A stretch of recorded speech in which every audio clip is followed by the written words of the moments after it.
Good morning everyone, or good evening wherever you are. Today it's a very nice morning here in Canada. The temperature, it's very nice temperature, and the snow start melting. As you can see, this is the back of my house.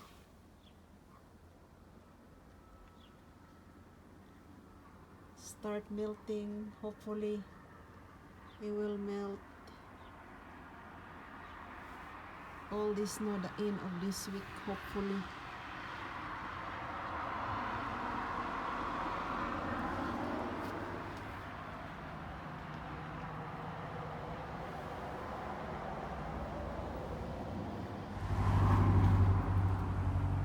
This is the front part of my house.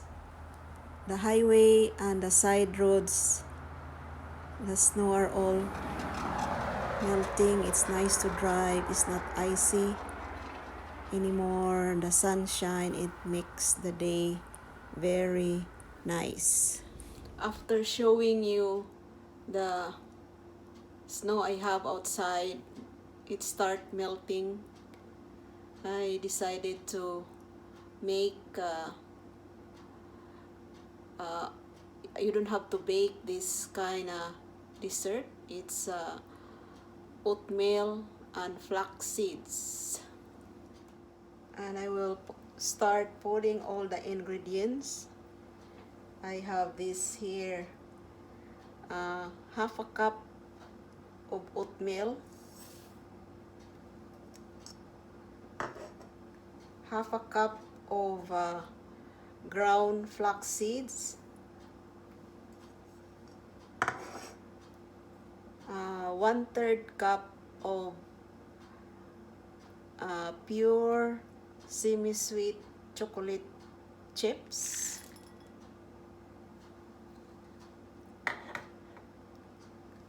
a 1/4 cup of maple syrup,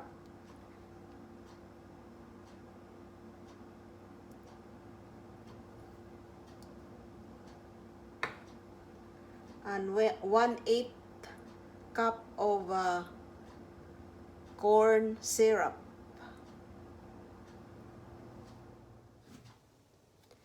Three-quarter cup of peanut butter,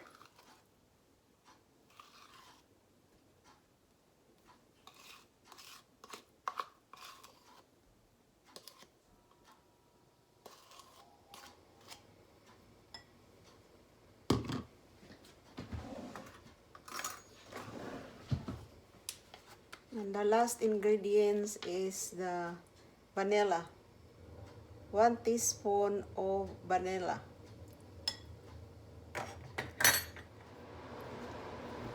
And mix this all up. By the way, the peanut butter, it's a creamy one, and it should be in a warm temperature.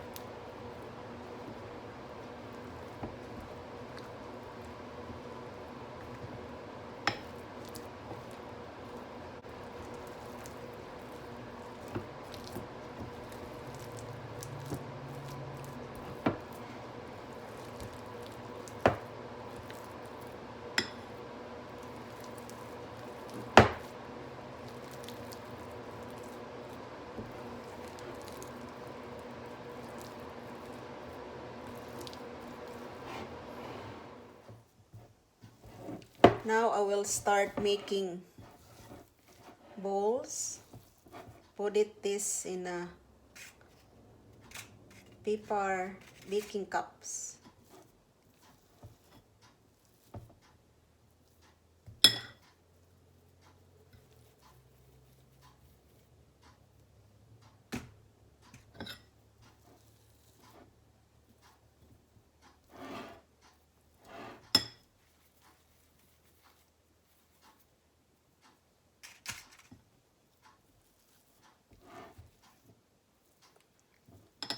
about 1 tablespoon in each bowls, or if you want it bigger,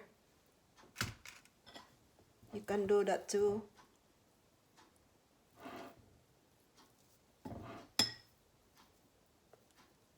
That's very good for snacks if you have kids, or if you have adults too. Adults like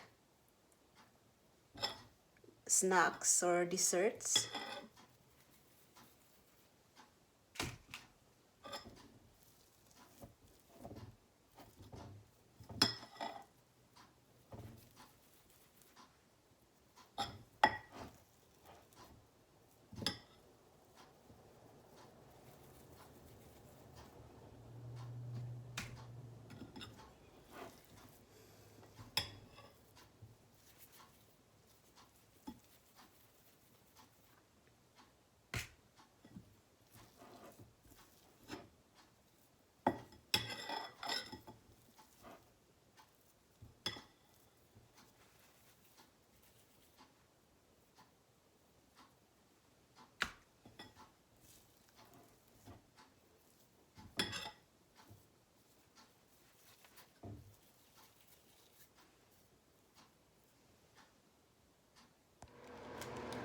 I'll make about 6, 10, 12, 14, 16, about 18 balls.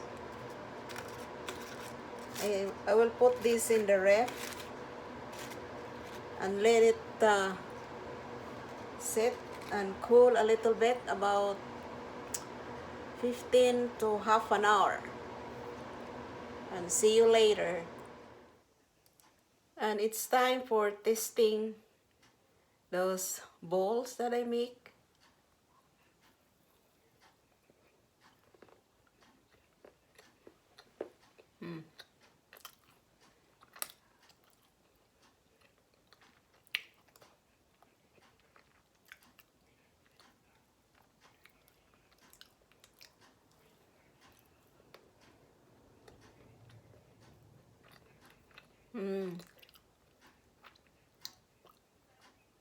It's really good. There's no baking necessary for this. All you have to do is just put all the ingredients, mix it all up,